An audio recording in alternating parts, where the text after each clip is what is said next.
কির মতো ইনকে ইনকে করে জিলাপির মতো ঘুরামু। দুলা ভাই দেবুদা দেবুদা তুমি বলে কাল কলকাতাত যাচ্ছ। ছোট এই নাটিকা কিংবা হামি বগুড়ার ঝোল পুটি মাছ মারবার যা মারে আনি বল।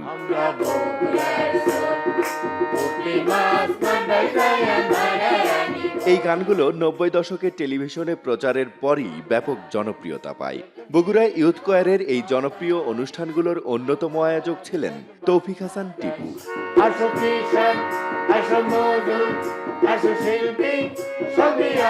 সেই সময়ের তরুণ শিল্পী টিপুর বয়স এখন বেড়েছে, তবে আগের মতোই বগুড়ার আঞ্চলিক ভাষা চর্চা চালিয়ে যাচ্ছেন তিনি। আঞ্চলিক ভাষায় লিখেছেন হাজারেরও বেশি গান, অসংখ্য নাটিকা ও ছোট গল্প।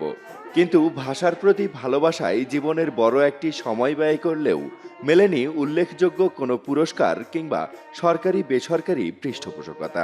পৃথিবীর লোক জানুক বগুড়ার একটা ভাষা আছে, সংস্কৃতি আছে, বগুড়ার মানুষের মধ্যে ক্রিয়েটিভিটি আছে, বগুড়ার মানুষরা মানুষের জন্য, দেশের জন্য, সমাজের জন্য গান করে, নাচ করে, নাটক করে, পৃথিবীর লোক জানুক এবং মানসম্পন্ন করলেই হলো না, সেটার গ্রহণযোগ্যতা লাগবে, তাছাড়া কিন্তু হবে না। বর্তমানে বগুড়ার সাংস্কৃতিক সংগঠনগুলোর আঞ্চলিক ভাষা নিয়ে কাজ খুব একটা চোখে পড়ে না।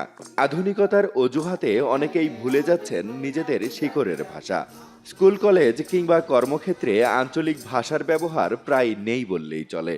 এটা যেহেতু আমাদের আঞ্চলিক ভাষা, যখন আমরা পরিবারের মানুষের সাথে থাকি তখন এমনিতেই এই ভাষাটা চলে আসবে, যেহেতু আমাদের মায়ের ভাষা। এই বগুড়া যারা সাংস্কৃতিক জগতে যারা আছেন, যারা সিনেমা, নাটক এবং সাহিত্যিক যারা আছেন, তারা যেন এই আঞ্চলিক ভাষাকে আরও অনেক বড় পরিসরে নিয়ে যায়। আমাদের তরুণ প্রজন্ম, এই সময়ের যে ছেলেমেয়েরা, তারা বগুড়া আঞ্চলিক ভাষা কিন্তু শিখছে না।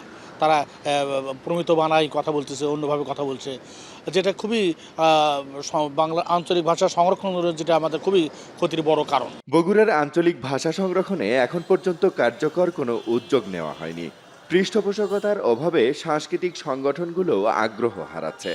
একসময়ের জনপ্রিয় এই ভাষা আজ ধীরে ধীরে বিলুপ্তির পথে। এমন পরিস্থিতিতে অভিজ্ঞদের মত, আঞ্চলিক ভাষা টিকিয়ে রাখতে সবাইকে একযোগে কাজ করতে হবে। কবিদের লিখতে হবে আঞ্চলিক ভাষায় গল্প, কবিতা ও গান, আর সাংস্কৃতিক কর্মীদের তৈরি করতে হবে নাটক ও চলচ্চিত্র। আমাদের উচিত যে যারা বিভিন্ন কবি সাহিত্যিক রয়েছেন, যারা প্রবন্ধ লেখেন, তারা বগুড়ার ভাষার উপর ভিত্তি করে যদি তারা লেখালেখি করেন, তাহলে যারা নতুন পরবর্তী জেনারেশন যারা রয়েছেন, যে সকল মানুষরা বা শিক্ষার্থীরা রয়েছেন, তারা কিন্তু আগ্রহী হবেন এবং তারা বগুড়া ভাষা সম্পর্কে জানতে পারবেন। আরেকটি বিষয় হচ্ছে যারা সংস্কৃতি কর্মী রয়েছেন, তারা বিভিন্ন নাটক বলতে পারেন, বিভিন্ন গান লিখতে পারেন। এই সকল উপস্থাপনের মাধ্যমেও কিন্তু এই ভাষাগুলোকে স্থায়ী করা যায় এবং ভাষাগুলোকে চর্চার মধ্যে নিয়ে আসা যায়। ভাষাটি সংরক্ষণে সাংস্কৃতিক সংগঠন, কবি ও শিল্পীদের সম্মিলিত উদ্যোগ প্রয়োজন বলছেন সংশ্লিষ্টরা। রাজীব সেলিম, এখন, বগুড়া।